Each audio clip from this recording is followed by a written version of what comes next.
नई दिल्ली, 5 अगस्त 2025।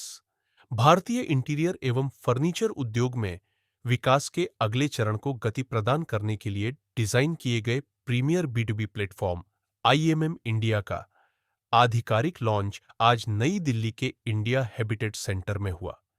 उद्योग जगत के मुख्य हितधारकों की मौजूदगी में कोलन मेस्से द्वारा आयोजित विशेष कार्यक्रम में यह लॉन्च किया गया, जिसने ऐसा प्लेटफॉर्म उपलब्ध कराया जो देश भर में इनोवेशन, आपसी सहयोग एवं उद्योग जगत के विकास को बढ़ावा देने में महत्वपूर्ण भूमिका निभाएगा। Dikshit, I head the Cologne Messe India. We are based in Mumbai, but we operate in north, south, and every part of the country. And I'm also responsible for this India and the SAARC region from here.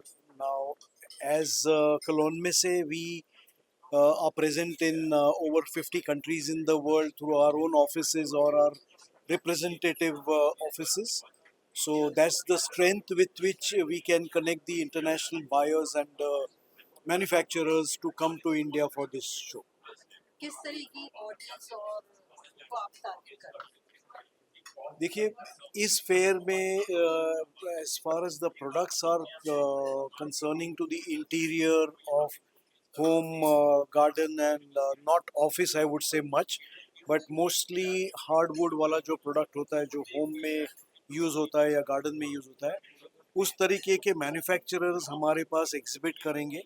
इनके जो buyer है naturally जी, जो interior designer हैं, architects हैं, कई builders भी directly by करते हैं। आजकल बड़े बड़े प्रोजेक्ट काफ़ी सारे बनते हैं, तो उनको ये एक्सटीरियर इंटीरियर का जो रिक्वायरमेंट होता है फर्नीचर, उसके लिए हम उनको अट्रैक्ट, एंड यूज़र भी इसमें वेलकम है, but this is a B2B fair, so we'll focus more on the B2B।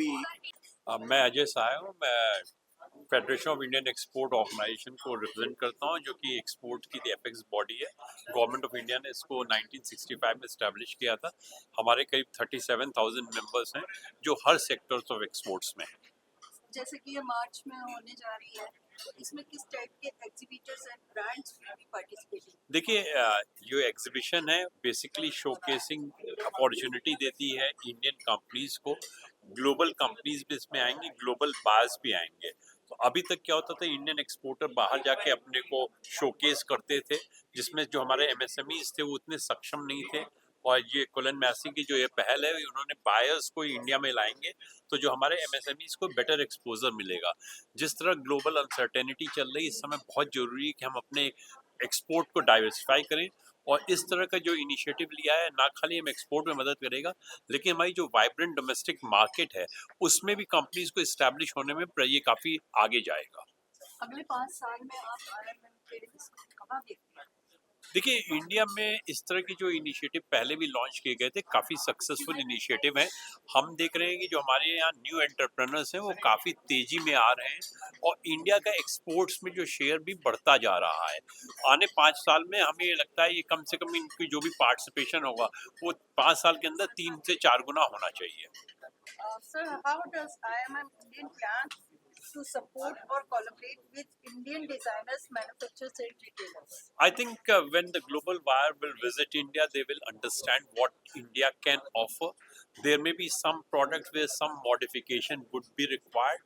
Many of them will be coming with their designer also, and those kind of changes will be suggested by the designer. I am pretty sure entrepreneurs are smart enough to abide by those kinds of changes, and once they do it, probably the global market will be open to them. My name is Bharat Dinesh और मैं वैसे Jodhpur handicraft exporters association को represent करता हूँ, जो कि राजस्थान की सबसे बड़ी हैंडीक्राफ्ट एसोसिएशन है। So Delhi ही आपको और इसके अलावा कोई दूसरी जगह नहीं थी। अगर हम लोग जो दिल्ली के अंदर फैसिलिटीज़ हैं, यशोभूमि की जो आप बात कर रहे हैं, उतनी बड़ी और उस तरह की सब कुछ सुविधाओं से युक्त कोई दूसरी जगह यहाँ पे है नहीं। और मार्केट यहाँ पर है। नॉर्थ इंडिया के अंदर हैंडीक्राफ्ट का सबसे बड़ा सेक्टर है। उनके लिए दिल्ली जो है सबसे कन्वीनियंट प्लेस थी, इसलिए दिल्ली को चुना गया। सर, किस तरह के चैलेंजेस और एक्सपेक्टेशन है आपकी इस प्रोडक्ट से? देखिए, चैलेंजेस तो ये है कि फर्स्ट इनिशिएटिव है तो सबसे पहले जितने भी बायर्स हैं वहाँ तक पहुँचना और जितने भी एग्जिबिटर्स हैं वहाँ तक पहुँचना। लेकिन जहाँ तक आप एक्सपेक्टेशंस की बात कर रहे हो, तो जैसे मैंने बोला गया था कि ये पहला इंटरनेशनल फेयर है अब तक हिंदुस्तान में इस सेक्टर का, जो कि हैंडीक्राफ्ट, फर्नीचर, टेक्सटाइल्स और डेकोर का पहला फेयर है जो कि इंटरनेशनल लेवल पे हो रहा है, जहाँ पे international exhibitors, domestic exhibitors, international buyers और डोमेस्टिक बायर्स जो कि आएंगे। ये पहला ऐसा हो रहा है, तो हमें ये पूरा विश्वास है कि जैसा मैं आपको बार बार बोल रहा हूँ कि 2027 तक आप देखना कि इसका क्या, इसके रिजल्ट्स आएंगे वो आपको 1 साल बाद मालूम। सर, इंडियन गवर्नमेंट से किस किस तरह की हेल्प आपको मिल पा रही है?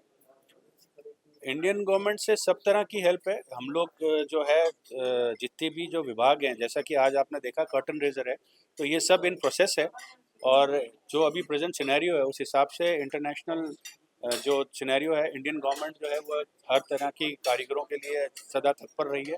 हम लोग उनसे संपर्क में हैं और उन्होंने अभी तक हमें ये पूरी तरह से विश्वास दिलाया है कि उनकी तरफ से भरपूर मदद मिलेगी। किसी तरह की अपील व्यूअर्स से करना चाहेंगे सर? व्यूअर्स से हाँ, मैं तो यही कहूँगा कि आप लोग मैं सबको नहीं कह सकता, लेकिन जितने भी जो इस ट्रेड में हैं वो लोग ज़रूर आएँ और देखें, क्योंकि ये एक अनूठी मिसाल कायम करेगी।